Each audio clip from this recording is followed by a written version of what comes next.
Indonesia menang telak atas Chinese Taipei di FIFA Matchday, dan kemenangan ini tentunya sangat penting bagi Indonesia karena kemenangan ini secara tidak langsung akan menaikkan ranking FIFA Indonesia. 6 gol Indonesia dicetak oleh Jordi Amat, Sandy Walsh, Ramadan Sananta, Reinders, dan juga Mark Klok, dan satu lagi gol bunuh diri oleh pemain Chinese Taipei.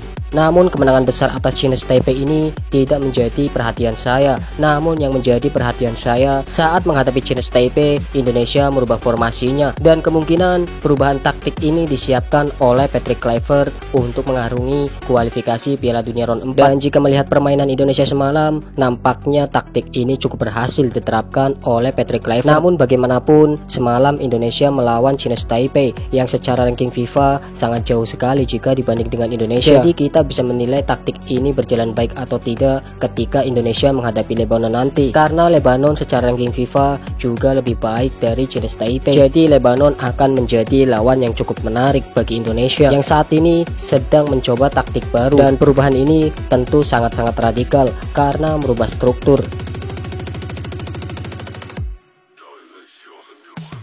Di kualifikasi Piala Dunia round 3, Indonesia biasa menggunakan 3 back. Meskipun saat itu Indonesia mengganti pelatih, namun Patrick Kluivert tetap mempertahankan struktur 3 back, yang mana ketika attacking, Indonesia akan terlihat seperti menggunakan formasi 3-4-3, dan ketika bertahan, Indonesia akan menggunakan formasi 5-4-1, atau tepatnya Indonesia akan menggunakan 5 back ketika bertahan, dan ketika attacking, Indonesia akan menggunakan 3 back.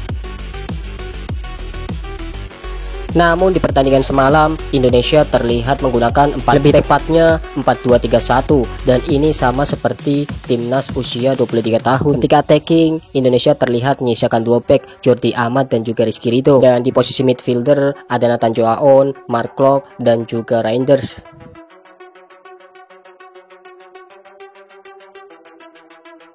Untuk pendekatan ini menuntut pemain memiliki fleksibilitas yang tinggi, dan semalam Egy Maulana Fikri dan juga Sayuri memperlihatkan apa yang disebut dynamic position, di mana dua pemain ini sering melakukan rotasi. Namun bukan hanya Egy Maulana Fikri dan Sayuri saja, Mark Klok juga sering melakukan rotasi dengan Egy Maulana Fikri, dan ini terjadi khususnya di babak pertama. Selain menuntut pemain untuk memiliki fleksibilitas yang sangat tinggi, pendekatan seperti ini juga dapat menciptakan keunggulan jumlah pemain di berbagai posisi. Maka dari itu, semalam pemain Indonesia sering menciptakan overload di berbagai posisi, baik di mid area, half space, atau central area. Dan Sayuri sebagai wingback kanan juga sering meninggalkan posisi tradisionalnya. Sayuri sering invert ke mid area atau central area. Dan apa yang dilakukan oleh Sayuri ini tentu untuk menciptakan keunggulan jumlah pemain di berbagai posisi. Dengan begitu, lawan kemungkinan besar akan kesulitan mengembangkan permainan.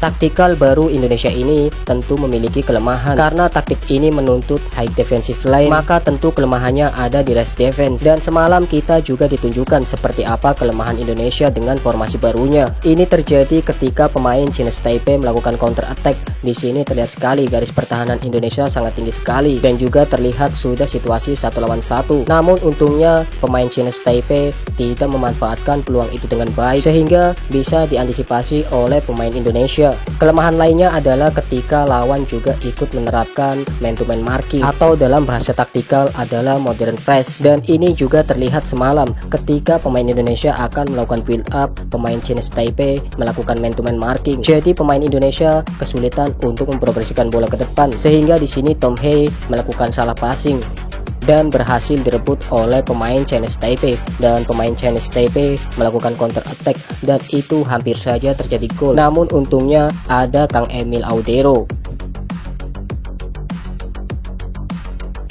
Pendekatan seperti ini tentu akan menciptakan garis pertahanan yang sangat tinggi. Maka dari itu, pendekatan seperti ini menuntut semua pemain sebagai pemain bertahan. Jadi semua pemain harus melakukan counter pressing terhadap lawan, khususnya jika kehilangan bola. Dan jika pemain lawan ingin melakukan build up, maka pemain Indonesia wajib melakukan man-to-man marking terhadap pemain lawan. Dengan begitu, maka pemain lawan tidak akan memiliki kesempatan untuk mengembangkan permainan. Dan itu juga sudah ditunjukkan oleh pemain Indonesia semalam ketika mereka kehilangan bola. Mereka akan langsung melakukan counter press terhadap pemain Chinese Taipei, dan nampaknya semalam cukup berhasil. Namun harus lebih ditingkatkan lagi kekompakan saat melakukan counter pressing terhadap pemain lawan. Juga harus mengetahui bagaimana caranya agar saat merebut bola tidak melakukan pelanggaran terhadap lawan. Selain itu, semalam kita juga ditunjukkan pemain Indonesia langsung melakukan man-to-man marking ketika pemain Chinese Taipei akan melakukan build up, sehingga pemain Chinese Taipei kesulitan untuk memprogresikan bola ke depan dan juga mengembangkan permainan.